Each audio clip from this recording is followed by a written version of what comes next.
Hello student, कुछ चीज़ें ना यूनिवर्सल ट्रूथ होती हैं। जैसे जितना ज़्यादा प्यार आपको माँ कर सकती है, दुनिया का कोई इंसान उतना ज़्यादा आपको प्यार नहीं करेगा। जितनी अच्छी फ्रेंड आपकी सिस्टर बन सकती है, उससे बेस्ट फ्रेंड दुनिया में कोई नहीं हो सकता। आप भले ही गलत फहमी में होंगे कि कोई एक थर्ड पर्सन आपको बहुत ज़्यादा केयर कर रहा है, लेकिन ये गलत फहमी आज न कल ये ब्रेक होगा, ये एकदम फिक्स मानिए। उसी तरीके से जब हम बात करते हैं अन्नदाता की, वो फार्मर्स की, जिसकी वजह से आपके थाली में खाना आपके सामने आता है, तो उस अन्नदाता के केस में भी अगर हम बात करेंगे तो महिलाएं लोग सबसे आगे हैं। आपके जो हमारे जो जीडीपी है, इंडिया का जीडीपी है, इस इंडिया के जीडीपी में जो वुमेन आपके एग्रीकल्चर में जो इन्वॉल्व हैं, ये भी आपके घर की माँ, आपके घर के सिस्टर से कोई कम नहीं है। यही है हमारा करंट अफेयर्स। इस करंट अफेयर्स में हम लोग ये पूरा बात समझेंगे कि आखिर इस एग्रीकल्चर में वुमेन का कंट्रीब्यूशन कितना है। चाहे हम बात करेंगे रूरल की बात करें या फिर हम अर्बन एरिया की बात करेंगे, हर जगह पे हम लोग वुमेन कंट्रीब्यूशन की बात समझेंगे, देखेंगे कि कितना ज़्यादा उनका कंट्रीब्यूशन है। तो चलते हैं, हम लोग बात करते हैं वुमेन इन एग्रीकल्चर, कृषि में महिलाएं। और इनसे जो रिलेटेड जो टॉपिक है, ये टॉपिक आपको समझना है। आपको बेसिक इन्फॉर्मेशन होना चाहिए एग्रीकल्चर के बारे में। एग्रीकल्चर कंट्रीब्यूशन इंडियाज जीडीपी, आखिर ये जो हमारे जीडीपी है, इस जीडीपी में एग्रीकल्चर का कंट्रीब्यूशन कितना है। फेमिनाइजेशन ऑफ एग्रीकल्चर, ये बहुत इंपॉर्टेंट टर्म है, फेमिनाइजेशन ऑफ एग्रीकल्चर। तो ये तीनों चीज़ हम लोग समझेंगे, लेकिन जो मेन इंपॉर्टेंट टॉपिक है, जो हमारा करंट अफेयर्स है, उस चीज़ पे हम लोग ज़्यादा फोकस करेंगे। देखिए करंट अफेयर्स क्या है। More than 30,000 self help organisation received Krishi Sakhi training to improve the agriculture abilities of rural women.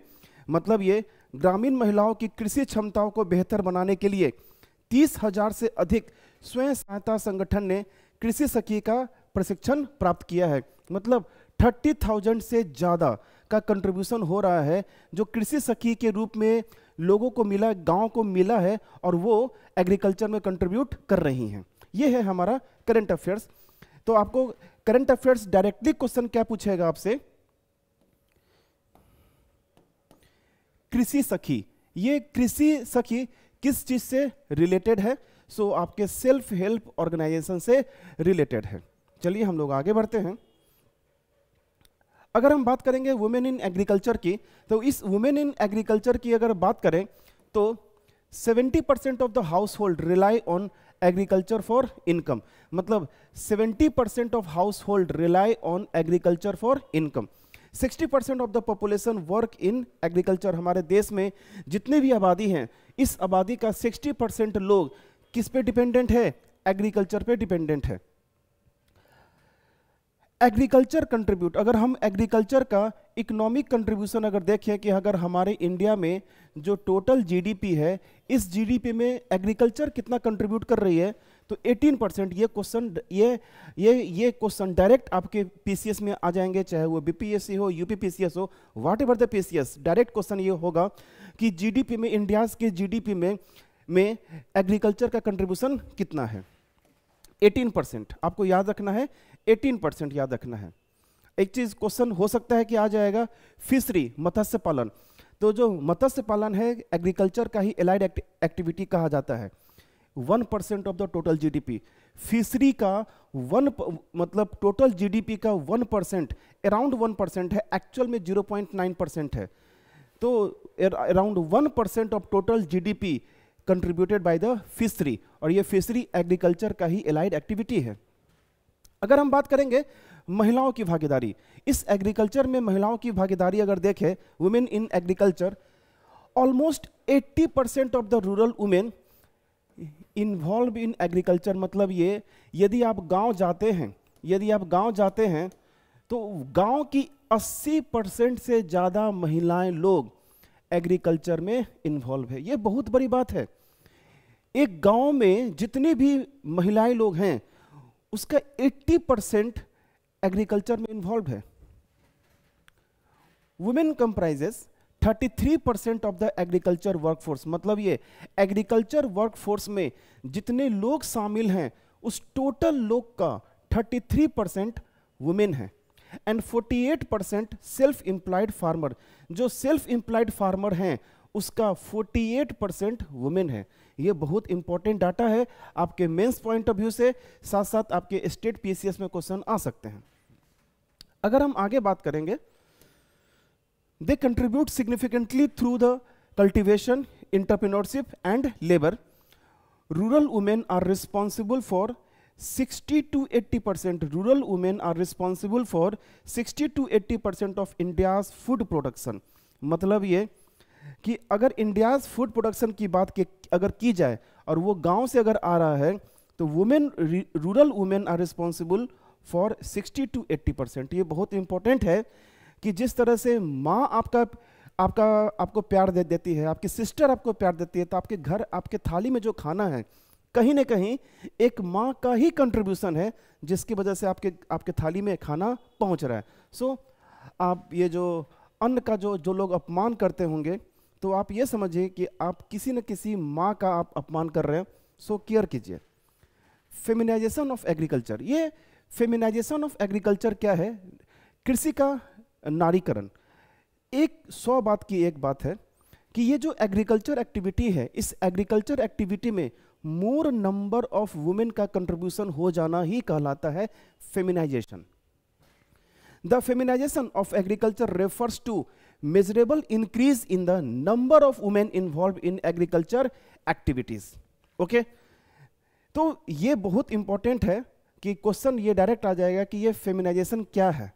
तो हो सकता है कि स्टेट पीसीएस में क्वेश्चन आ जाएगा कि फेमिनाइजेशन किससे रिलेटेड है। तो आपको देखने से तो लगता होगा कि फेमिनिज्म की तो बात नहीं की जा रही है, कहीं ना कहीं ये पॉलिटिक्स का मुद्दा है। नहीं, ये एग्रीकल्चर इकोनॉमी का मुद्दा है। फेमिनाइजेशन का मतलब होता है एग्रीकल्चर एक्टिविटी में मोर नंबर ऑफ वुमेन का कंट्रीब्यूशन हो जाना ही फेमिनाइजेशन कहलाता है। अगर हम बात करेंगे स्टेट वाइज, किस स्टेट में सबसे ज्यादा कंट्रीब्यूशन है, किस स्टेट में सबसे कम कंट्रीब्यूशन है, ये देखते हैं। ये इंपॉर्टेंट है आपके लिए। देखिए, अगर हम बात करेंगे हायर रिप्रेजेंटेशन की, तो स्टेट लाइक आंध्र प्रदेश, बिहार और उड़ीसा, इन सब में वुमेन का कंट्रीब्यूशन बहुत ही ज़्यादा है। अगर हम बात करेंगे लोअर रिप्रेजेंटेशन, तो लोअर रिप्रेजेंटेशन में आपका पंजाब और हरियाणा है। लेकिन पंजाब और हरियाणा में अगर हम बात ये करें कि पंजाब और हरियाणा में वुमेन का कंट्रीब्यूशन कम है, तो वुमेन का कंट्रीब्यूशन होने के पीछे एक वजह है, एक जेन्युइन वजह है। और जो जेन्युइन वजह क्या है? Mechanised agriculture. वहाँ के जो एग्रीकल्चर है उसमें मॉडर्नाइजेशन ज़्यादा है, ज़्यादा इक्विपमेंट यूज हो रहे हैं, साइंटिफिक इक्विपमेंट यूज हो रहे हैं, जिसके वजह से वहाँ पे लेबर वर्क फोर्स का रिक्वायरमेंट कम हो गया है। और लेबर वर्क फोर्स का रिक्वायरमेंट कम होने की वजह से वुमेन का रिक्वायरमेंट कम हो गया है। लेकिन अगर हम बात करेंगे आंध्र प्रदेश, बिहार, उड़ीसा, जहाँ पे वैसे मॉडर्न एग्रीकल्चर के आइटम्स यूज नहीं हो रहे हैं, बड़े बड़े मशीन यूज नहीं हो रहे हैं, अगर हम उन स्टेट की बात करेंगे तो वहाँ पे वुमेन का कंट्रीब्यूशन सबसे ज़्यादा है। आपसे सीधा सा क्वेश्चन पूछेगा, इस पूरे इंडिया में सबसे ज़्यादा वुमेन का कंट्रीब्यूशन एग्रीकल्चर सेक्टर में किस स्टेट में है? तो आंध्र प्रदेश। कितना है? 55.1%। सो आई होप सो ये बातें आपको समझ में आ गई होंगी। एग्रीकल्चर सारे जितने भी स्टेट पीसीएस हैं उनके मेंस के एग्जाम के लिए बहुत ही इंपॉर्टेंट है। अगर आप मेंस अच्छे से देना चाहते हो, स्टेट पीसीएस का मेंस अगर अच्छे से देना चाहते हो, इस एग्रीकल्चर को आप बहुत ही अच्छे से तैयार कर लो। और अच्छे से तैयार करने आपका तभी हो सकता है जब उसमें आपके करंट अफेयर्स के डाटा शामिल हो। जैसे जो मैंने करंट अफेयर्स के डाटा को इंक्लूड किया है, ये डाटा अगर आप अपने मेंस के आंसर राइटिंग में इंक्लूड करते हो तो कहीं ना कहीं आपके मार्क्स काफ़ी अच्छे आएंगे। सो मिलते हैं हम लोग नेक्स्ट सेशन में। Thank you.